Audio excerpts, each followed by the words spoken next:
or for those of you elsewhere, it may be your morning. So good morning and thank you. As Tuvshay so kindly introduced, I'm Maggie Lindruth, and I am the U.S. Director of ACMS. I am located remotely in New Haven, Connecticut, and our main office is in Ulaanbaatar in Mongolia.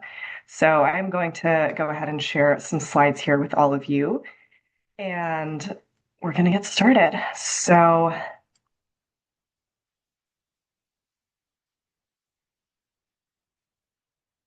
as soon as my computer cooperates, all right, there we go. So can all of you see my PowerPoint? Great. Yes. So yes, we are the American Center for Mongolian Studies, or ACMS for short. I recognize some familiar names and faces on this call, so some of you on this webinar will maybe already know who we are, but I'm going to give a little bit of an overview. So we are a private nonprofit organization that supports the development of Mongolian studies as a field, as well as academic and cultural exchanges and programs with Inner Asia, as it were, which is Mongolia, but also the larger kind of Mongolic region, including both parts of Siberia and Inner Mongolia in China. So the activities of the ACMS include things like the development of academic resources, researcher student support, and of course the fostering of academic partnerships through things like exhibitions, programs like the Field School, which is what we're going to really be talking about today, and a number of other activities. A little bit of an overview. I will not go into all of this in too much detail, but we are a member of the Council of American Overseas Research Centers, or KORC, which is a private consortium of overseas research centers like us all over the world that includes both international universities and institutional partners. And we also have individual members. So we were founded in 2002, and our UB office opened 21 years ago in 2004. Our office in UB is located, UB is short for Ulaanbaatar, in the Natsik City Library, which is right in the center of the city, very close to a number of other things, circus, department stores, food, lots of things. And our goal, even though we have American in our name, is to support all scholars and Mongolian studies enthusiasts from all over the world, including, of course, the US, but also including Mongolia and every other country, not just Americans or people who hold doctoral degrees. We have 4 full-time staff in Ulaanbaatar who arrange and support visits to Mongolia, including through the Field School, as well as me here in the US and a number of volunteers and interns as well. We have our little QR code here where you can scan to follow us on social media or subscribe to our newsletter. I'll also make sure that that's up later at the end of the presentation so you can get a chance. We have a membership structure. You're welcome to check that out on our website as well, at mongolia.center.org/membership. And that includes a number of benefits, such as reduced fees for some of our services, ability to elect board members, and access to some other opportunities and services as well. So here's our team. You just met Tuvshay or Tuvshinzaya, our program manager, who introduced the beginning of this call, and then me, our US director. So we also have our board of directors. And now I'll tell you a little bit about some of our other programs, as well as our field schools, which we'll talk about at the end. So our Mongolian language program, this is actually how I first got involved with ACMS many years ago during my own kind of beginning of my Mongolian studies journey, way back as a Fulbrighter many, many years ago. And we have both Mongolian, year-round Mongolian classes in person in Ulaanbaatar, as well as via Zoom. So even if you're in the States or elsewhere, you're still able to study Mongolian. And we also have an intensive summer Mongolian language program, which is 8 weeks from early June to early August in Ulaanbaatar, and that's for intermediate and advanced level students. Our year-round classes are for students of all levels, from a very beginner, have never learned any language before, to very advanced. We also offer a research library in UB. It has one of the largest collections of English language Mongolian studies books and materials, as well as materials in traditional Mongolian script called Mongol Bichik, Mongolian Cyrillic, Chinese, Russian, Manchu, and other languages. We also have online library resources, which you can find at our website, including LibGuides. So if you're doing a Mongolia-related project, you want to know what's out there, you want to know what we have, you should check out our online resources. For those of you who may be coming from a university or another institution, perhaps a secondary school, or a community college, we also work with different university and school groups to develop, plan, and facilitate what we would call bespoke or institutional tours. So if you want to bring a group of your own students to Mongolia or other people that you know, we can help you do that. So if that's something you're interested in, please get in touch with us. We'd be happy to talk about it. And we also have activities such as a speaker series where online and in person, we offer different lectures either once or twice a month of experts in their fields related to Mongolian studies. So recent presentations have included our former research and language fellow Atiat Mayans, who is a PhD candidate at Boston University, who talked about Ulaanbaatar's educational landscape, policy, precarity, and possibility. So if you are a researcher related to Mongolia, get in touch with us, and we'd love to have you for one of our speaker series presentations. And now we're going to talk a little bit more about what you're all actually here for, which is our ACMS Mongolia Field School. So the field schools, as some of you may already know or have read on our website, are interdisciplinary experiential short courses. They're focused on different topics and themes related to Mongolia, and they take place in Mongolia. While we try to offer some continuity from year to year, courses do change from year to year. So if you're interested in one of the courses this year, which I assume is why you're here, then definitely, we encourage you to apply, because we never know, we don't know if it will necessarily be offered again next year. And importantly, field schools are not just open to students or researchers, they're open to everybody. So if you consider yourself perhaps a lifelong learner, or you are a faculty member, or just someone who is excited about this topic and has never been to Mongolia before, this course is still for you. And you can be from any country and any age over 18. So this year, as you probably already know, again, why you're here is we have our 3 field schools for the summer. The first one, Modern Nomads, Social and Environmental Change in Mongolia, will run from June 29th through July 9th, 2026. The second one, Lens on Mongolia, Photography, Culture, and Language, will run from July 19th through 25th, 2026. And then the third, Change and Continuity, Managing Biodiversity in Hostai National Park, will run from July 27th through August 9th, 2026. So these courses are open, applications are open right now, and you can apply by February 20th, 2026 for priority fellowship consideration. So if you apply by then and include your statement of interest and your fellowship statement, then we will consider you for a partial fellowship.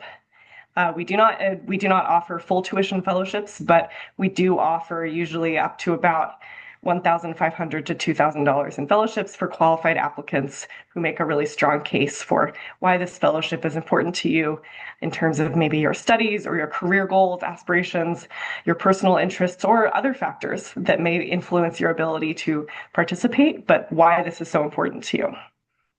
So applications must include the following, which are personal details, of course, including your name, citizenship, address, email, educational background.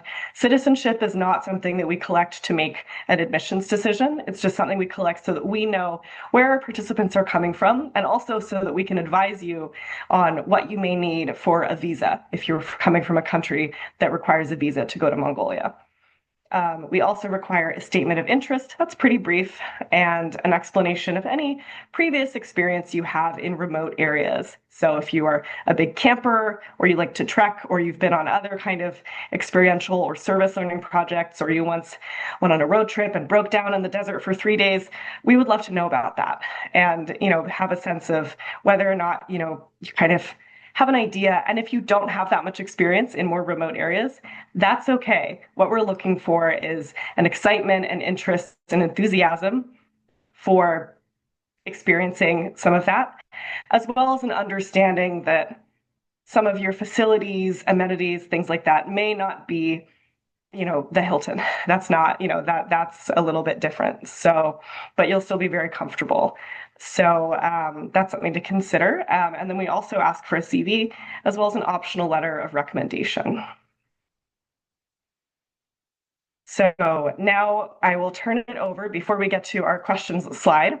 I will turn it over to our instructors to give a little bit more information about their courses specifically, and then we can come back for questions at the end. So thank you all.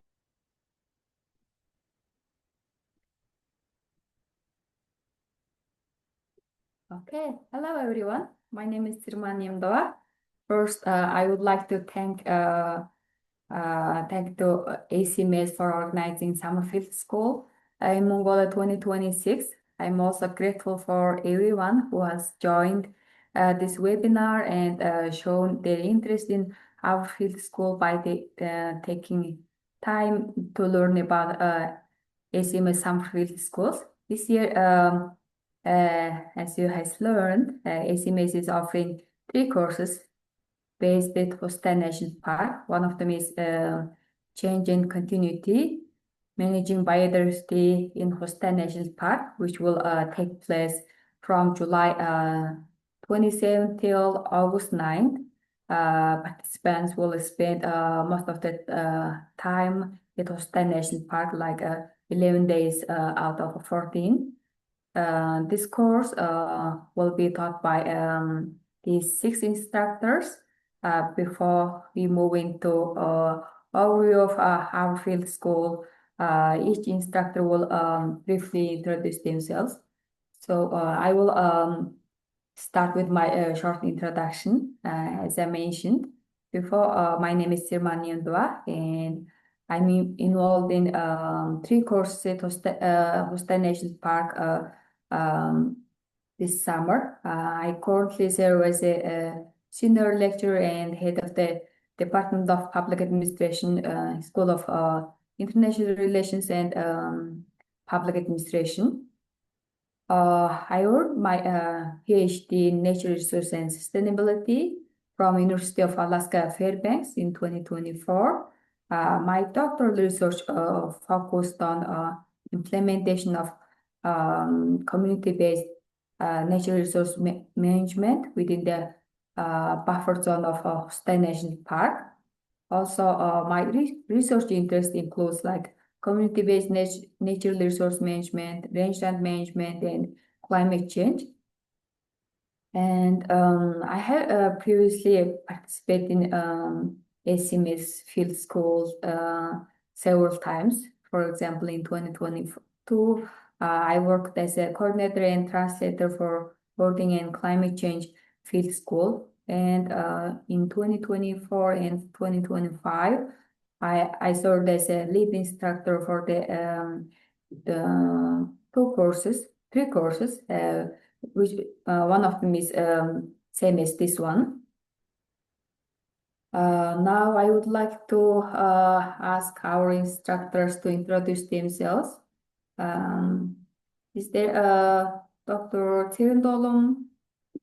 Could you introduce yourself, please?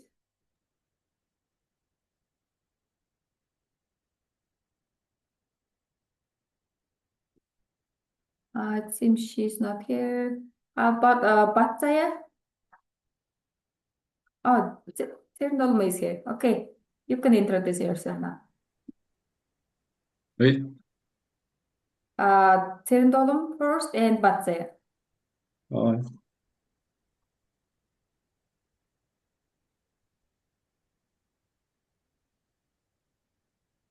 Тэгж өөргөө танилцуулаарай.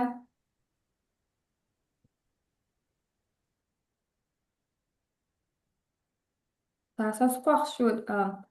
Batsaya, would you like to go first?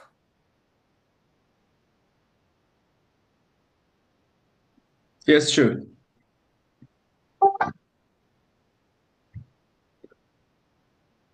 Hello everyone, my name is Batı Yatsort. I am a wild horse and a wildlife biologist in Holstein National Park. I have been working here last 6 years. I'm happy to share knowledge about the experience and field school in this course. Thank you everyone. Territory?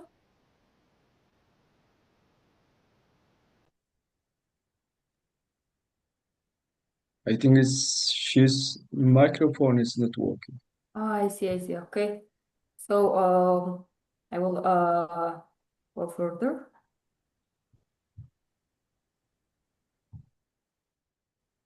Hello, can you hear me now? Yeah, we can hear you. Sorry for just a little technical problem. Good morning and good evening for everyone. I'm Tegi, who I've been working at Hosta National Park as a botanist since 2007 to 2025. Uh, in that period, I responsible for vegetation monitoring study.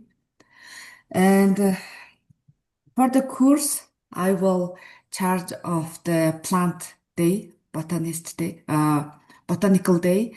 For that day, we will identify how some step plants and how can we conduct.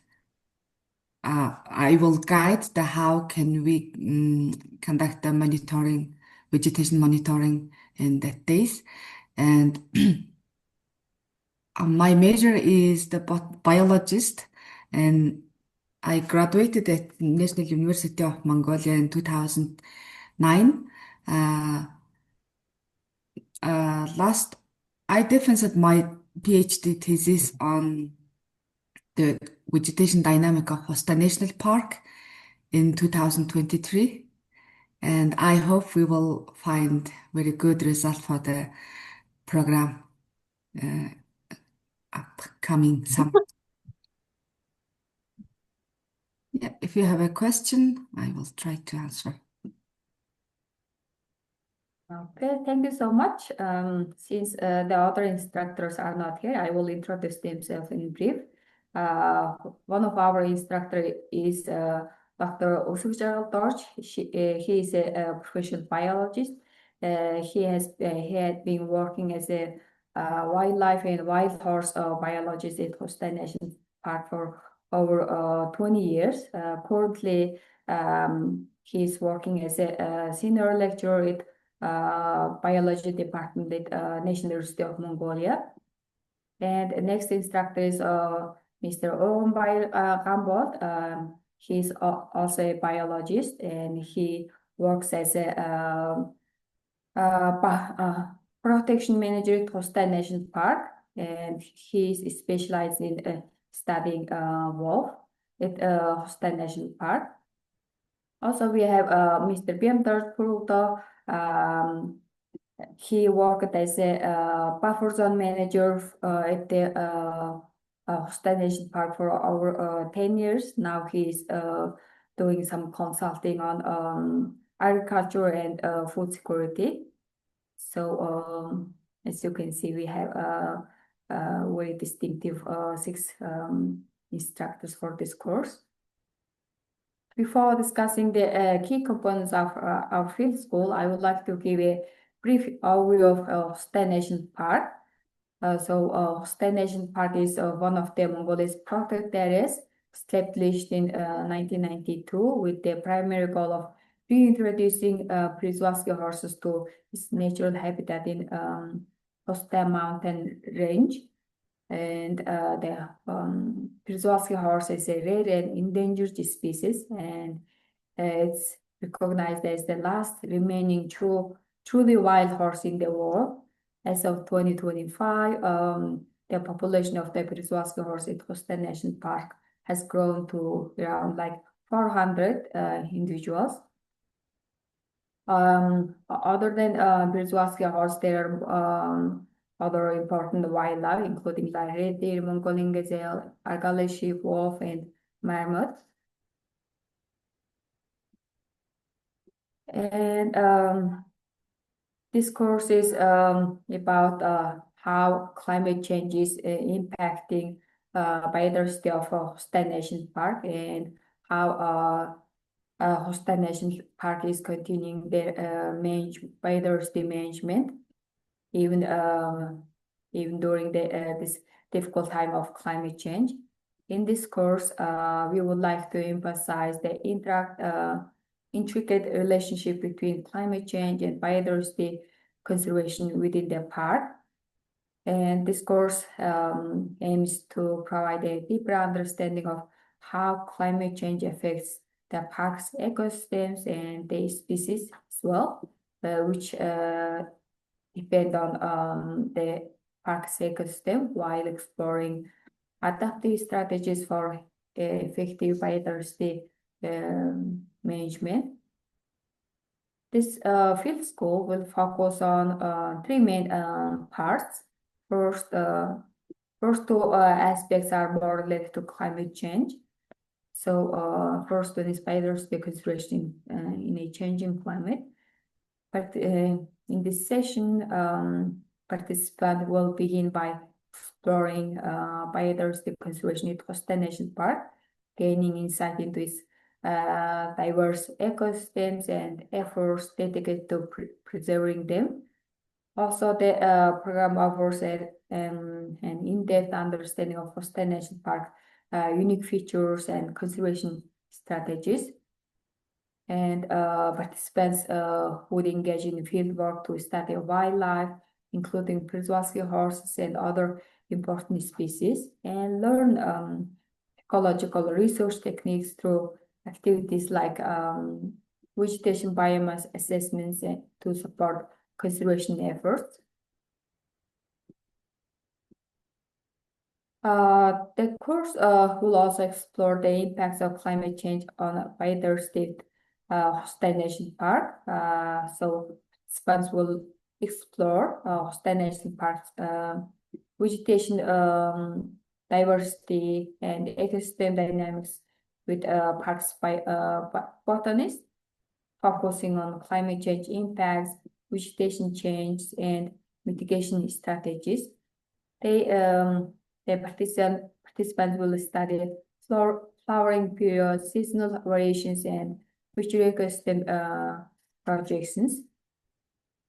And climate change has already affected forest habitats, which are crucial for species like tahi, wolves, and birds. Using the transect methods, participants will monitor ecological change, recording species, weather, and environmental data systemically. The second important aspect of this course emphasizes community-based conservation in a changing climate change. Especially, the program highlights the crucial role of community-based conservation in Hostai National Park and its surrounding buffer zone and community. Also, the participants will examine how climate change impacts local conservation initiatives, particularly in the context of rangeland management. Additionally, the course will explore how climate change intensifies conflicts between herders and crop farmers over land and resources in the buffer zone. For the traditional component, what makes this course special is that we would visit the Huretsam Festival, which is a religious and cultural event, which will be held annually on the first week of August.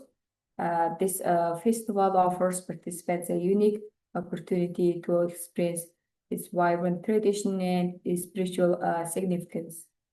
The festival also offers a rich cultural experience with traditional dances, music, singing, along with the existing horse racing and horse racing, wrestling, and colorful display of traditional Mongolian attire. Okay, this is all for this course. Thank you so much. I guess we will move to the next field school. Then after three course introduction, we will have the question. Thank you, Terma. So we'll proceed with our next course. So our lead instructor, Amagdan Batsur, will provide brief intro of her course. Thank you.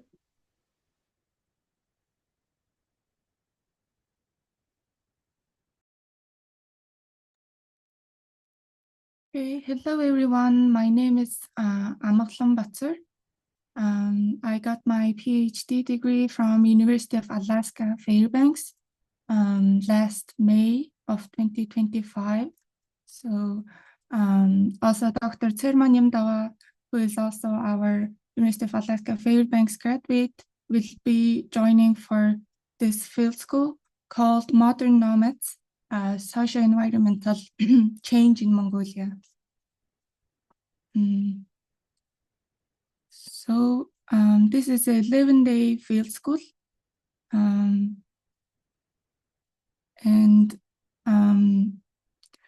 which led by two instructors, me and Dr. Tserma Nyamdawa, and featuring guest lecturers who will be the best experts in their fields and support staff, scheduled for June 29th to July 9th of 2026.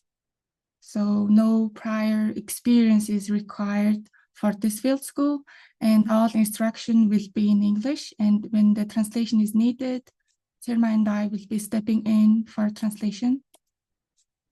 So this program explores how Mongolia navigates climate shifts, cultural heritage, and urban transformation. You will examine pastoral communities facing catastrophic winter conditions, as known as drought, and trace migration patterns reshaping Ulaanbaatar. And because of climate changes happening in the countryside, a lot of catastrophic events are happening, and due to that, herders are being forced to migrate to the bigger cities. Usually they migrate in Mongolia to Ulaanbaatar city, which is the capital city of Mongolia. So we will be exploring starting from Hosta National Park, then moving into the urban settlement areas. And usually the migrated residents are moving to Ulaanbaatar city, especially to the Gear district areas. So Gear district areas are not connected to the central heating, and some of the land areas are unplanned, so they are lacking public services. So, and also minimum 2 hours or 1 hour of travel time to their work and school, which is bring out this discrimination. Okay. And our first team focuses on climate adaptation, and you will investigate how herders navigate this catastrophic winter condition, as known as drought. Examine also community-based natural resource management at Hosta National Park. Hosta National Park is, as Dr. Tserma mentioned before, it's one of the beautiful and one of the well-managed national parks in Mongolia. And we will also analyze rangeland conflicts there, and activities include traditional herding tasks. You will not only explore about how sustainability and other aspects of climate change is happening in the countryside. You will also be joining for the cultural and language aspect of Mongolia. And you will also study about biodiversity shifts and understanding adaptive management practices. The second team addresses migration and urbanization, and you will analyze forces of driving population shifts from pastoral regions to cities, including environmental degradation and economic pressures. Through care district immersion, you will observe challenges of adapting nomadic housing to urban environments and explore governance and public health crises. So we have invited the experts in these fields to give us a talk. So we will be having chance to have questions and answers with them. So this course welcomes a diverse range of participants, of course, and as I mentioned before, no prior experience is required, but if you are interested in these topics, it will be very fruitful for you. Climate change scholars, academics, migration researchers, and demographers, conversation practitioners from NGOs and environmental organizations will gain community-based management perspectives, and also cultural enthusiasts from the lay public with experience and insider's view of Mongolia's unique environmental and cultural landscape. So we already planned our 11-day field school. Starting from day 1, we will have this course orientation day in Ulaanbaatar.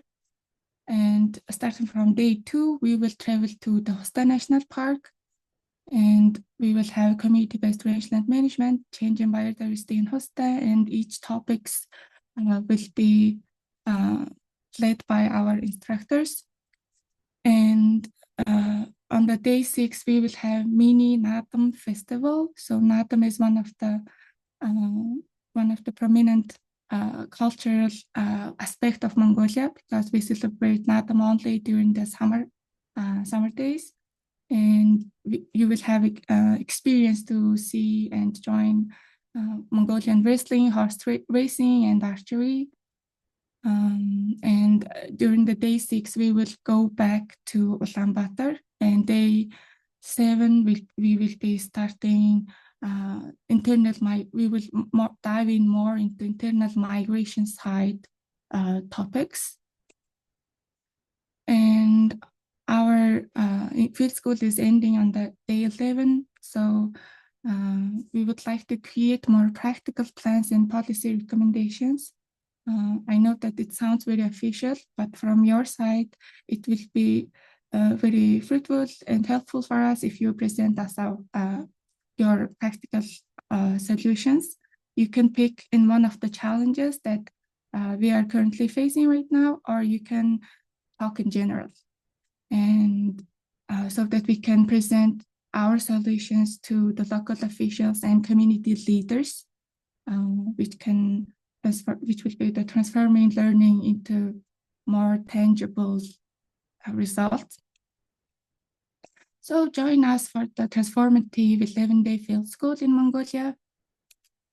Thank you for paying attention.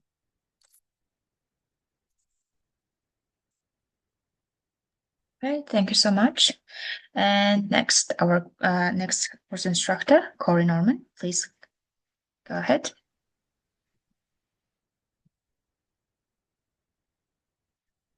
All right, everybody. Hello. My name is Corey Norman. I am a filmmaking and photography professor at Southern Maine Community College in the United States. And I couldn't be more excited to come back to Mongolia to serve as the lead instructor for this course, Lens on Mongolia, Photography, Culture, and Language. This is a 7-day course, and it features 4 instructors. And you've heard about these folks a bit already, but I cannot sing their praises enough. Earlier when we heard about our other 2 classes, one thing that's come up is, you don't have to have experience to come and take these field schools. And I think I would be one of those candidates. I actually took the Changing Biodiversity Field School last summer, and I loved it. It was just an amazing experience. And the leaders, Surma is fantastic. Una and Batzaya are just unbelievable. And so I fell in love with Mongolia, but as a shutterbug, I not only fell in love with the culture and the language of Mongolia, but it was just one of my favorite places that I've ever had the opportunity to take photos. And I think that's what's going to be so cool with this particular class is we're going to fuse photography, culture, and language all together in such a way that while we're learning about the culture and practicing our language, we just have this perfect backdrop to be able to explore the photography and to build our photography skills. Surma will be kind of bringing us through, really taking the lead on the culture and the language part of this class. I'm going to help you guys a lot. If you don't have any photography experience, that's okay. If you've been taking photos for decades, that's also okay. We've kind of designed this particular course to appeal to as many people as possible. One thing that I think really kind of makes this such a magical opportunity is really going to come to the wildlife portion of this particular class because Histai National Park is just an amazing place. And, I've gone to a lot of places across the world to photograph animals, but the access here was just not something I've ever really experienced before. And I think the part that makes it so awesome, I'm just going to say awesome, is really the fact that we have Una and Batzaya with us, who are two biologists in the park that, really are experts in their fields. They can bring us and help us gain access to a lot of these animals in ways that we just wouldn't be able to otherwise. Um, and they're both really amazing photographers as well. So this is just going to be a really fun opportunity for us to get behind our cameras. So just a little bit of an introduction. This is a 7-day journey through Mongolia. We're going to combine wildlife photography. We're going to do some cultural exploration. We'll do some language learning. We're going to capture rare wildlife. We're going to see a Nadam festival. We're going to look at nomadic life and ancient monasteries. And while we're doing all of this, we're going to build our storytelling skills and our practical Mongolian through real encounters. So we're going to have a chance to really practice the language while we're out there, but we're also going to really learn how to tell a story through individual images while we spend the 7 days kind of going through the park. Now, with this particular course, it's really going to be something that is designed for all skill levels. Now, as I've mentioned, we're breaking this into 3 sections. We've got the photography section, the culture, and the language. So with the photography,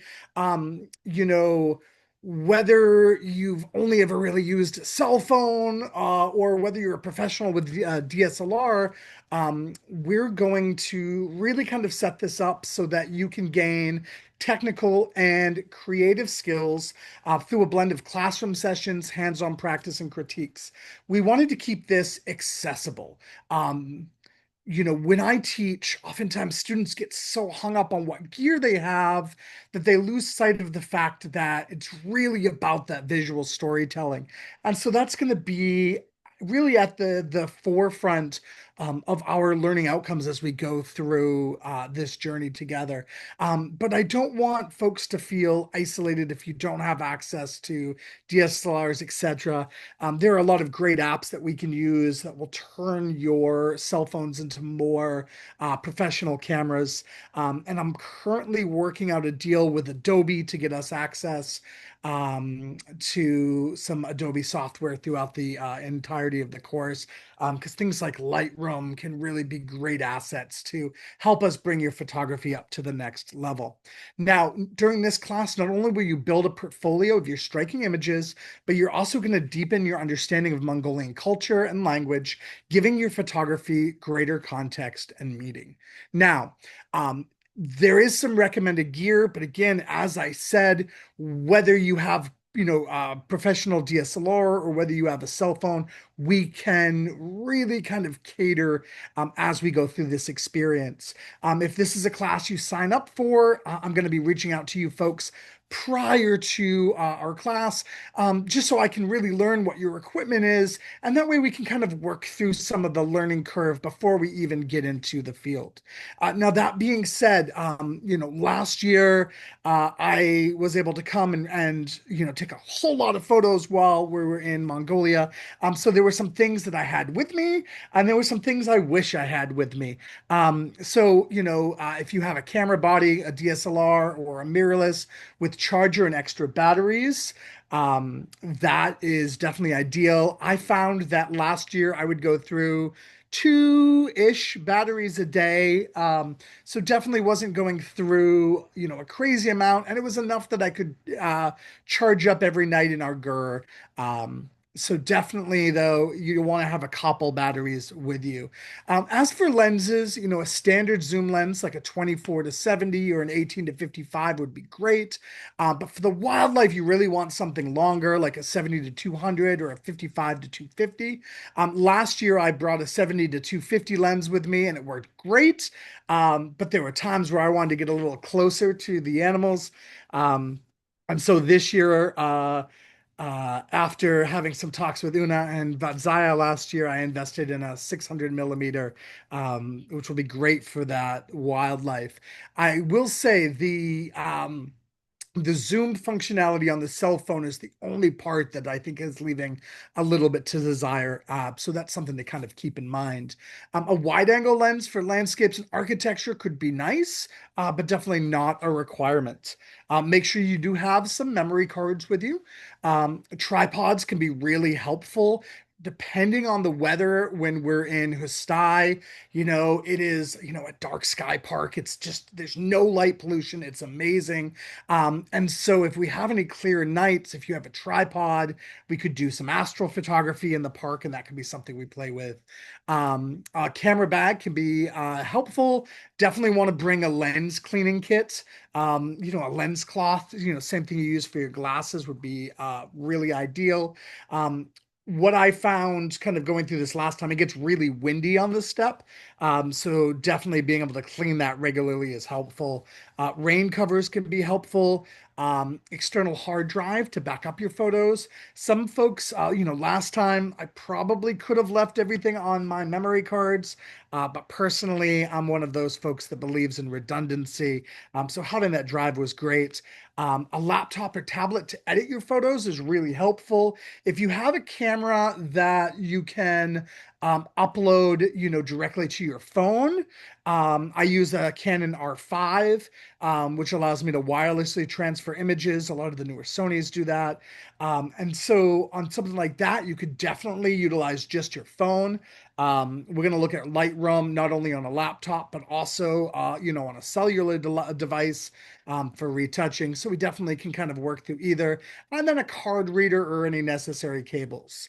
Again, that's some recommended gear, but I don't want to discourage you from this class if you don't have that.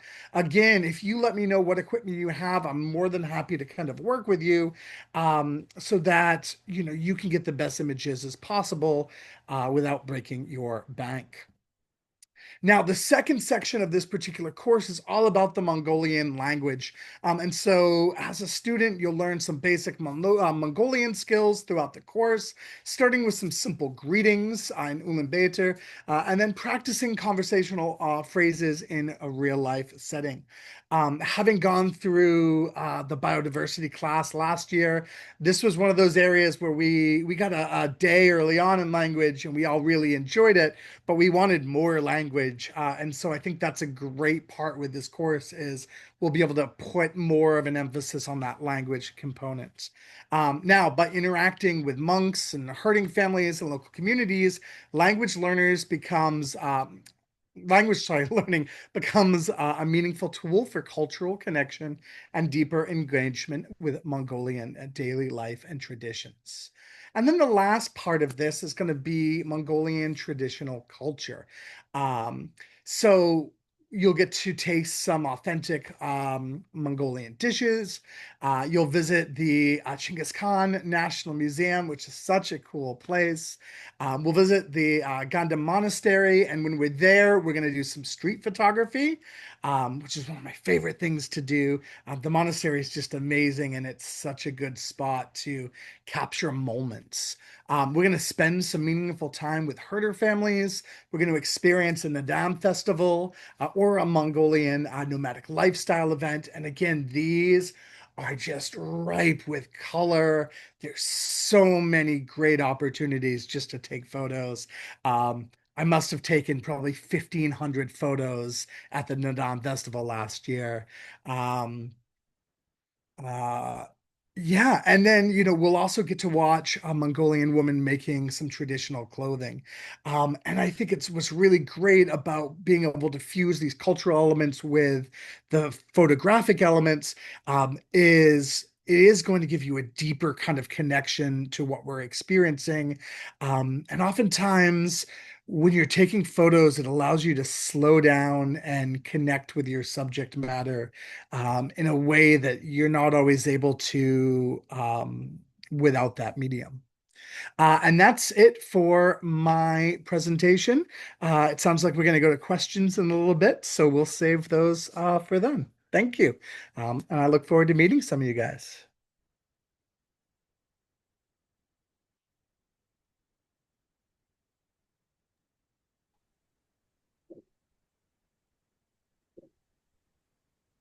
Okay, thank you, Corey, and thank you for all of the course instructors for these wonderful slides and all of the very much detailed the introductions and information you provided. We appreciate that. So we can start with actually now with the Q&A session.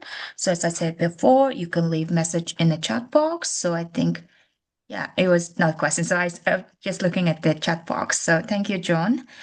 Yeah, so if you had any questions, please just go ahead, raise your hands, or leave a message in the chat box. Yeah. Or you can later leave your messages and reach out to us. And after this session ends, we're gonna upload this recorded session and share with you guys later with the email and also put it on our social media platform as well. Yeah.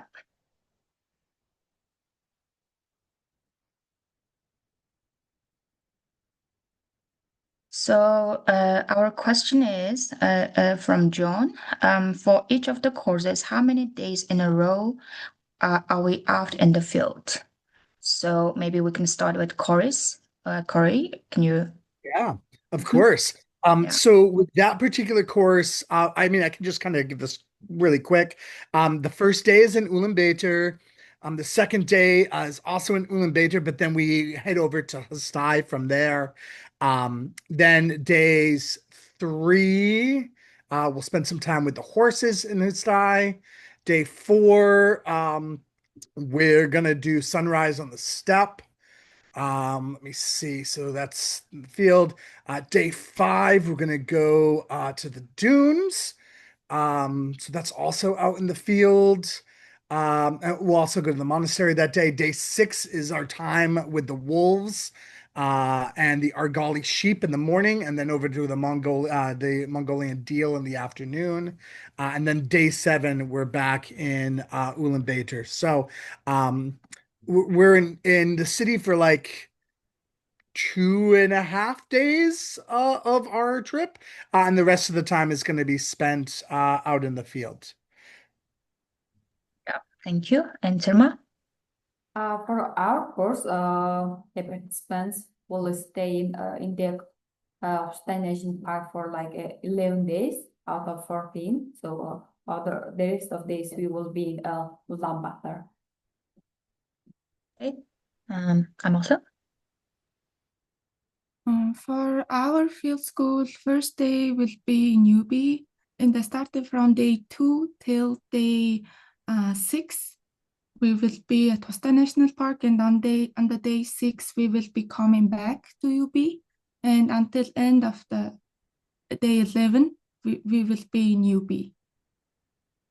Yeah, thank you. So in general, majority of the time you will be spending a beautiful time in the course, actually in the countryside, let's say mostly in the Hoste National Park. So basically it depends on how many days for total for each course. So majority of the time it's mostly in the field. So yeah, but half or more than half time you'll be spending time in a countryside or the course, I mean the field. Yeah. So as you have seen, our lead instructor, Corey, he first joined with us as a participant. He had a wonderful experience. Now he's joining with us as a course and a lead instructor. So, and he has shared his experience as a participant, help you get some sense how it was actually. And as a participant in the field and in the countryside as a whole, in general, for the course. So yeah, okay. What are sleeping conditions? Do we need to bring sleeping bags and sleeping pads? I would say no, because you'll be even in the countryside in Hoste National Park, you will be staying in a tour camp. So which means like you will be staying in the Mongolian traditional gear, which is going to be a really wonderful experience. But each of the participants will have their own bed and set of sheets, and everything is provided so that you don't really have to bring in any of those types of things. Yeah.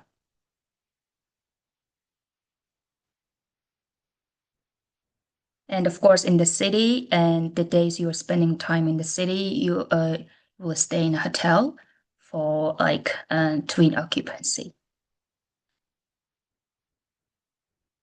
Alrighty, so do you have any other questions, you guys?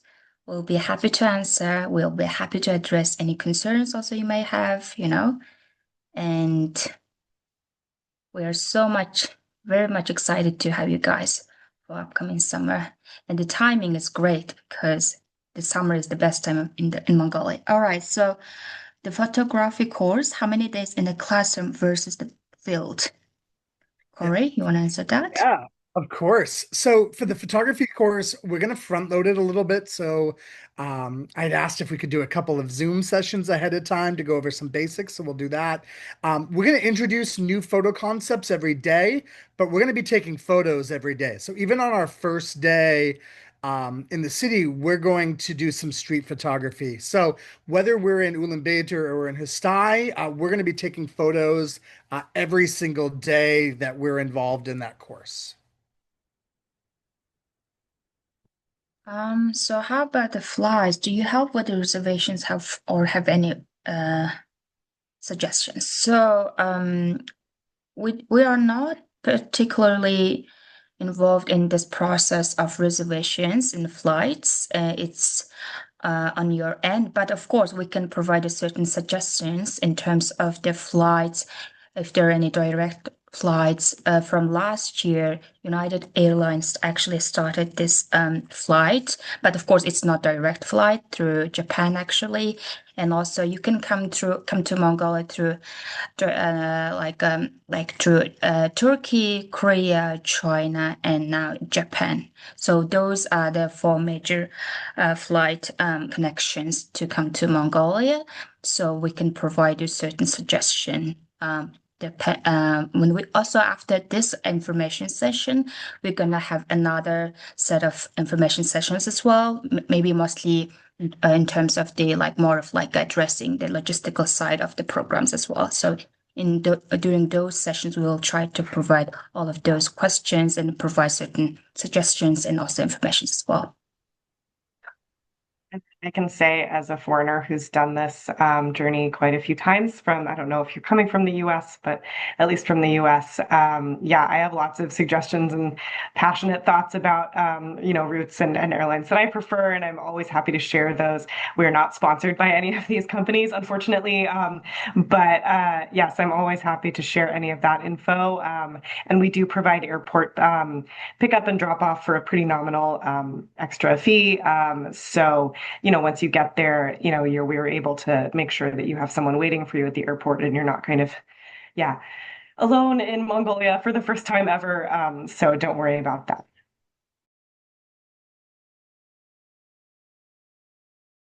And if you go to our website, you can find more information on that airport pickup and drop-off service as well. Okay, I think this is it. So we will also once we send out this like a recorded session, we're gonna provide also some of the information, like contact information of each of the instructors as well. So if you have very specific course specific questions, you can reach out to them. Otherwise, if there's any logistical side of question, you can reach out to us, mfs@mongoliacenter.org. So thank you all so much for our wonderful instructors, and Maggie from the US and me from Mongolia one at a time. And then it was a great, I think, information sessions, and hope to see you guys all soon in Mongolia. And yeah, thank you so much. Hope to see you again, and hope to see you next summer. Thank you all. All right, thank you. Thank you. Bye. Thank you. Bye.